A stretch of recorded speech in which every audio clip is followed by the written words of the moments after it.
अज़ीज़ान मिल्लत, अस्सलामु अलैकुम।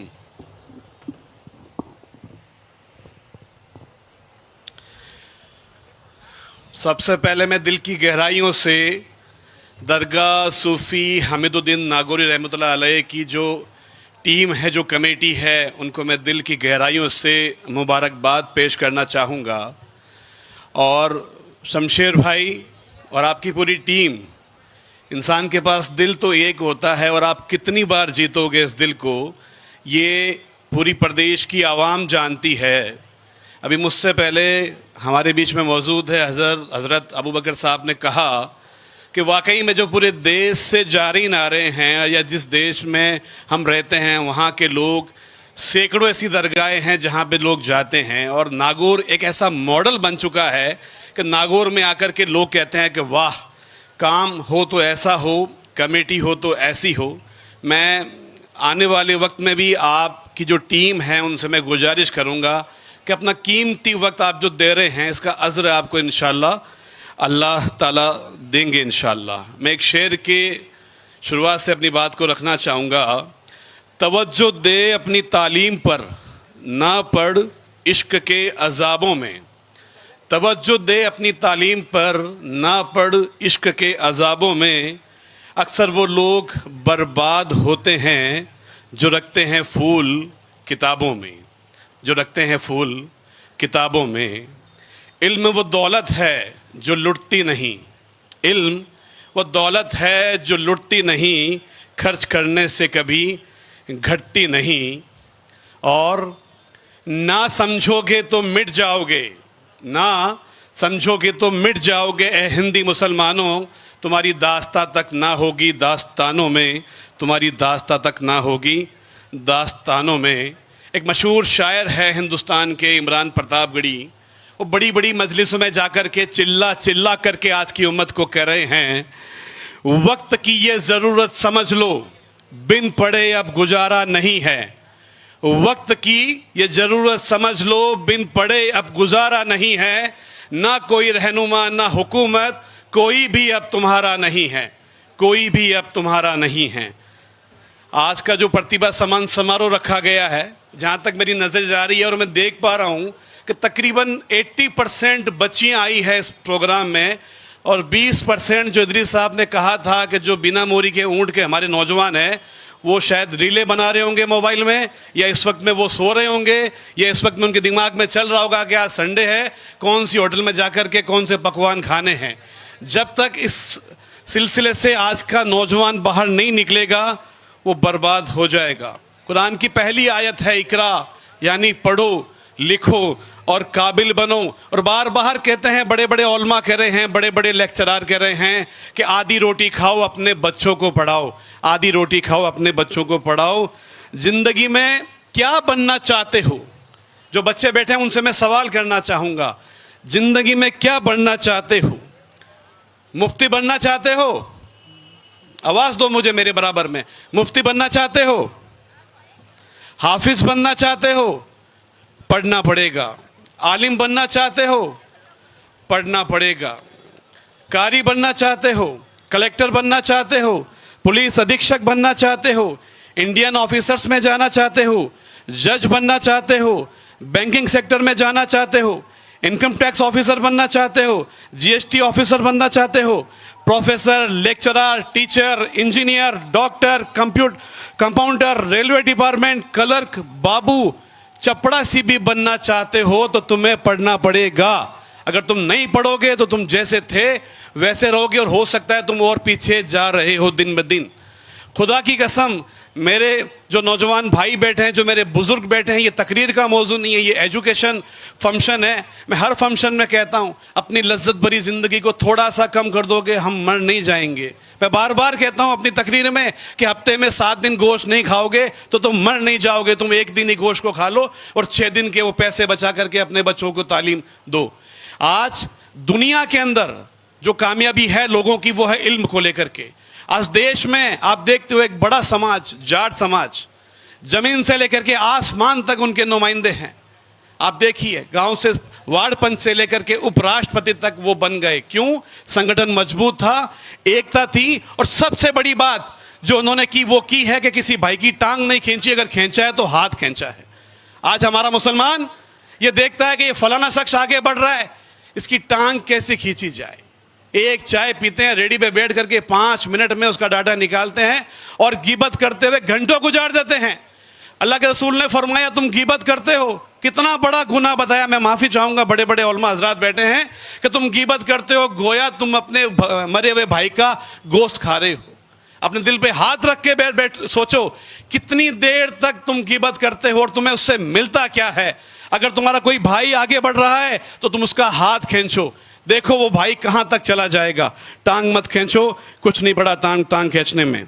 अपने बच्चों को सर्कस में जो शेर होता है वैसा शेर मत बनाओ। अपने बच्चों को जो जंगल का शेर होता है, जो खुद शिकार करना जानता है, वैसा आप उस बच्चे को शेर बनाओ।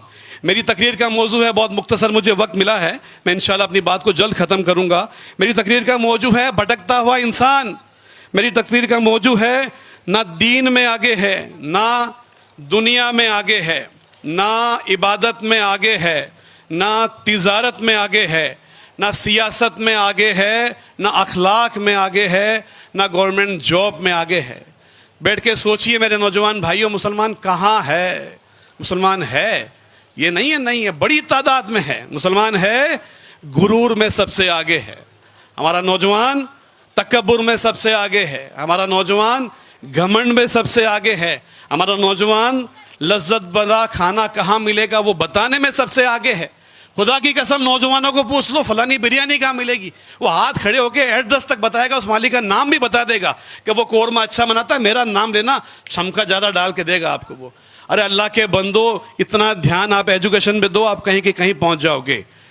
सिनेमा हॉल की लाइनों में सबसे आगे हैं हम, शराब की दुकानों में सबसे आगे हैं हम, जुआ खेलने में सबसे आगे हैं हम, बाज़ारों में घूमने में, मेले में घूमने में, मोबाइल की रीलें बनाने में, ब्याज लेने में भी अल्लाह माफ़ करे मुसलमान आजकल आगे आ रहा है। शादियों में डीजे बजाने में सबसे आगे हैं।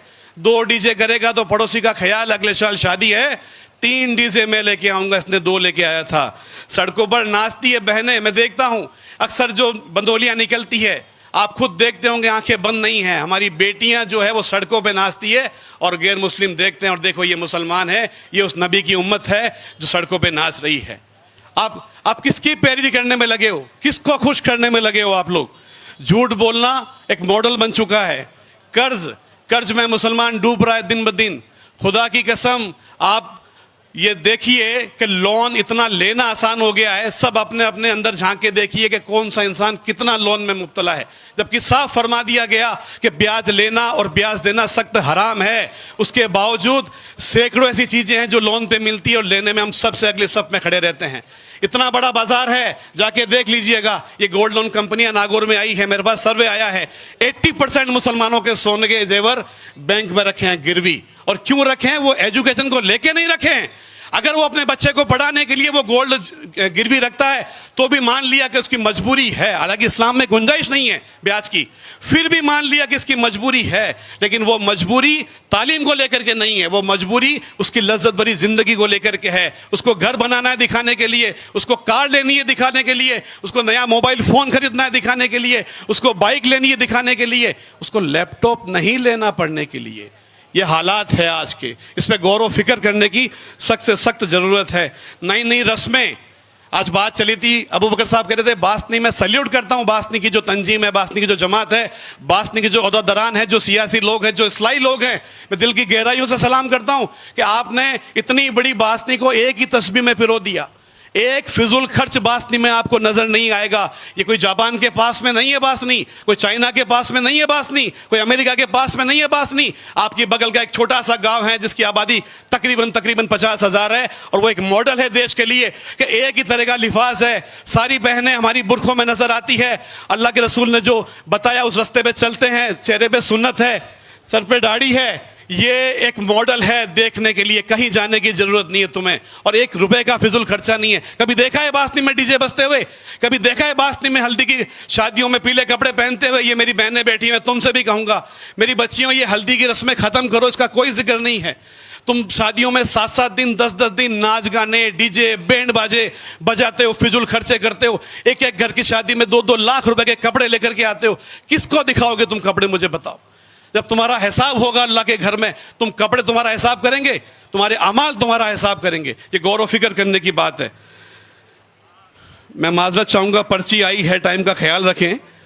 मेरी तकरीर 45 मिनट की थी, मैं 15 मिनट में ख़त्म कर दूंगा, 7.5 मिनट हुए हैं, थोड़ा मुझे बोलने दीजिए।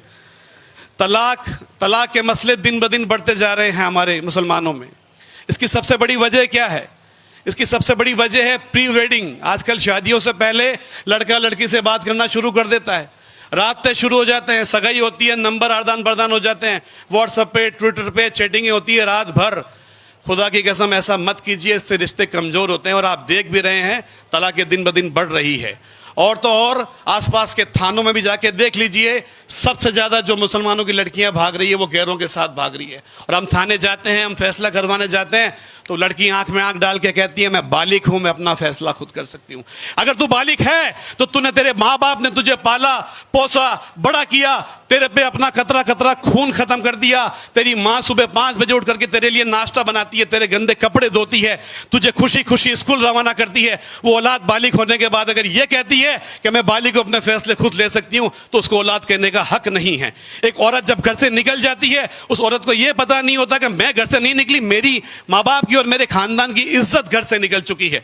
अगर उसको फिक्र है अपने इज्जत की, अपने खानदान की, अपने माँ बाप की और अपने अल्लाह के बताए हुए रसूल के नक्शे कदम पे चलने की, तो खुदा की कसम इश्क के फितनों से दूर रहो। ये इश्क के फितने चंद महीनों के नहीं, चंद मिनटों के हो सकते हैं। ये जिंदगी तुम्हारी बर्बाद करके रख देगी। और ऐसे हजारों कैसेस तुम मोबाइल पे देखते भी हो। अपने माँ बाप का कहना मानो, जिस माँ ने तुम्हें पैदा किया, जो बाप तुम्हारा दिन रात मजदूरी करके तुम्हें पालता है, अपनी ख्वाहिशें खत्म करता है। मैं देखता हूँ माँ बाप के पास तो मोबाइल का फ़ोन है 600 रुपये का, 1000 रुपये का, और बाप औलाद जो है वो बाप की आंखों में डाल करके 50,000 का फ़ोन लेती है, 1 लाख रुपए की मोटरसाइकिल लेती है। कुछ शर्म करो, कुछ शर्म करो। एक अहम बात, नमाज अजान दिन में 5 मरतबा होती है, हम नमाज कितनी पढ़ते हैं ये भी हम गिरेबान में जा कर के देखें। एक बड़ी बात कहूँगा, बड़े बड़े यहाँ पे आलिम बैठे हैं, कुरान को मायने के साथ पढ़ना शुरू करो। आप चाहे आधा पारा पढ़ो, लेकिन उसको मायने के साथ पढ़ो, आपको एहसास होगा कि कुरान क्या कह रहा है तुम्हें। हलाल रोजी कमाओ, हलाल रोजी अपनी औलाद को खिलाओ, और अपनी हेल्थ पर ध्यान दो। एक बड़ी चीज़ है, हम हेल्थ पर बिल्कुल भी ध्यान नहीं देते। ये हालात की बात है, मैं इसलिए कर रहा हूँ। हेल्थ अगर परफेक्ट रहेगी, हॉस्पिटल में आप जाओगे, लंबी लंबी कतारें भी हमारी बेशुमार है। उसकी सबसे बड़ी वजह है खान पान हमारा सही नहीं है, और हेल्थ के प्रति हम बिल्कुल भी कॉन्शियस नहीं हैं। दुनिया में सबसे पावरफुल समाज यहूदी है। वो क्यों है? क्योंकि वो पढ़ते हैं। देश में सबसे पावरफुल कम्युनिटीज़ कौन कौन है? साबिर साहब बैठे थे हमारे बीच में, बताया था जैन कम्युनिटी सबसे पावरफुल है। हकीकत में है। आज जो सरदार है वो 1% में नहीं है, लेकिन पूरी दुनिया में है, शिक्षा की ताकत की वजह से है। जाट के समाज के बारे में मैंने आपको कही दिया है। सामान 100 बरस का है, पल भर की खबर नहीं। और आखिर में एक बड़े शेर के साथ अपनी बात को मैं ख़त्म करूँगा, और मुझे उम्मीद है मेरे शेर को आप सही समझेंगे, और उम्मीद है मेरे शेर को कहीं इधर उधर लेके नहीं जाएंगे। देवबंदी सिया सुन्नी बरेलवी में बट गए, देवबंदी सिया सुन्नी बरेलवी में बट गए, अपने अपने मकसदों से इसीलिए हट गए। अपनी अपनी मस्जिदें हैं, अपने अपने पीर हैं, अपनी अपनी मस्जिदें हैं, अपने अपने पीर हैं, तरकशों में जंग खाए सारे टूटे तीर हैं। सैकड़ों खुदा है जिनके वो एक जगह खड़े हैं, सैकड़ों खुदा है जिनके वो एक जगह खड़े हैं, और एक खुदा वाले बिखरे हुए पड़े हैं। सोए हुए शेरों को जगाने आज आया हूँ, कौम को मैं आईना दिखाने आज आया हूँ, कौम को मैं आईना दिखाने आज आया हूँ। मैं दिल की गहराइयों से मुबारकबाद दूंगा शमशेर भाई की, उनकी पूरी टीम को, कि ये पहला प्रतिभा सम्मान समारोह आपने रखा। और तमाम नागौर के जो मोअज़्ज़िज़ लोग मुझे नज़र आ रहे हैं, आसपास के गांव से आए हुए जो मोअज़्ज़िज़ नज़र आ रहे हैं, मैं उनसे एक आखिरी दरख्वास्त करूँगा कि खुदा की कसम एक ऐसी टीम बनाएं, आप एक आवाज़ में मस्जिद में पहुँच जाते हैं। हम वो उम्मत हैं, एक आवाज़ के अंदर हम मस्जिद में पहुंच के इकट्ठा होते हैं और अपनी नमाज को पूरा करते हैं। उसी तरीके से अब देश में सियासत में भी हमारी भागीदारी बहुत ज़रूरी है। ये दरियाँ, ये चप्पलें, ये कब तक उठाओगे मेरे दोस्तों?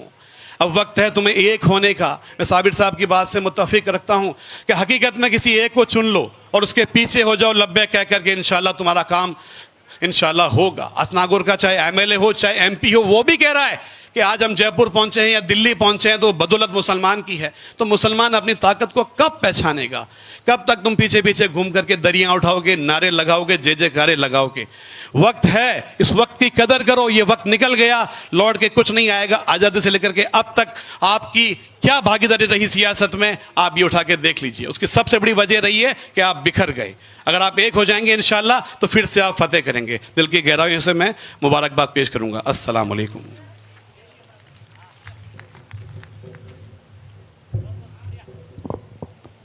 फ़कत बातें अंधेरों की महज किस्से उजालों के। चरागे आरजू लेकर न तुम निकले न हम निकले, चरागे आरजू लेकर न तुम निकले न हम निकले। आपने जहनों को झंझोड़ती हुई गुफ्तगू आपने समात की, बड़ा ही कारामद पैगाम आप तक मौसूल कर रहे थे।